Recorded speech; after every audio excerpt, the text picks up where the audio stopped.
All right, so we're diving deep today, right into Proverbs 22. Oh yeah, this is a good one, full of wisdom. Been guiding people for like centuries. Seriously, centuries. And we're going to see if it still holds up today. Like, can we actually apply this stuff to our lives now? That's the big question, isn't it? Like, does this ancient wisdom still have relevance in our modern world? Right. So we're going to look for practical takeaways, things that, we can use, whether it's like about building a reputation or raising kids or even like navigating relationships, which, let's be honest, could be super tricky. Oh, for sure. Relationships are always a challenge. Totally. And hey, we'll even touch on some financial advice because, Proverbs has a lot to say about money and wealth and all that. Yeah, surprisingly relevant for our modern times, actually. Seriously. Okay, so like right off the bat, Proverbs 22.1 hits us with this.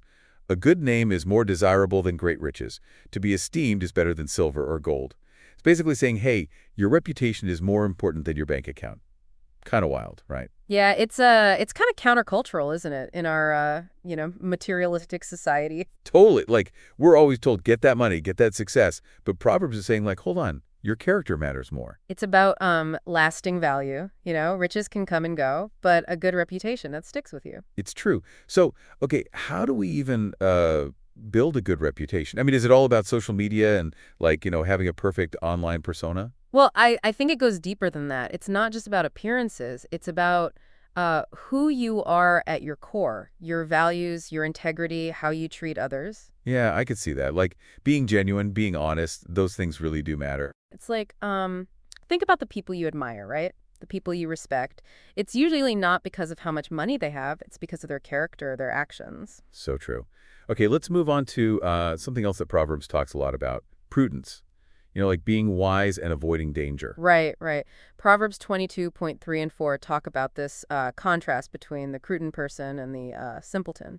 The prudent person sees danger and avoids it, while the simpleton just stumbles right in. It's that whole lion outside analogy, right? Super vivid imagery there. Yeah, that's hard to forget, isn't it? But I think it's about more than just, physical danger. It's about being aware of risks in all areas of life and making smart decisions. But, like, we also don't want to be paralyzed by fear, right? Like, we can't just hide from everything. Exactly. Prudence isn't about being afraid. It's about being wise. It's about assessing situations, making calculated decisions, and not being reckless. So, okay, how does this prudence thing apply to, like, everyday life? I mean, we're not exactly dodging lions on the street. Well, think about it this way. Prudence can apply to our finances, our relationships, our careers. It's about recognizing red flags, evaluating potential consequences, and not letting fear dictate our choices. That makes sense. In relationships, maybe it's about seeing the warning signs early on and, not getting involved with someone who's, like, clearly truthful. Exactly. Or in finances, it could be avoiding those get-rich-quick schemes that sound good to be true, because usually they are. Yeah, good point. Okay, so Proverbs also has a lot to say about parenting, which is something I think a lot of us can relate to, whether we're parents ourselves or, we have parents. Oh, for sure. Parenting is a universal experience in a way. It is. And Proverbs 22.6 tells us to train up a child in the way he should go, and when he is old, he will not depart from it. Right. And that one always gets me thinking. It's such a powerful statement about the impact we have on our kids. It's a huge responsibility, though, right? Like, we're shaping their future. It is, but it's also about equipping them, giving them the tools they need to make good choices. So it's not about controlling them, but about guiding them. Exactly. It's about creating an environment where they feel loved and supported and, empowered to make their own decisions. That's a good way to put it. Now, shifting gears a bit, Proverbs 22 also touches on some pretty big picture themes like generosity and social justice. Yeah, it does. There's this recurring idea throughout Proverbs about how we treat those who are less fortunate than us. Right, like verse 9 says, he that hath a bountiful eye shall be blessed, for he giveth of his bread to the poor. And then verse 22 warns us not to rob the poor because he is poor, neither oppress the afflicted in the gate. It's a reminder that our actions have consequences and that we should use our resources to help those in need. Definitely. And it's not just about, like, giving money. It's also about, speaking up for those who are being treated unfairly. standing up for justice. Exactly. It's about using our voices and our actions to make a difference in the world. Okay, now let's get a little more personal. Let's talk about relationships.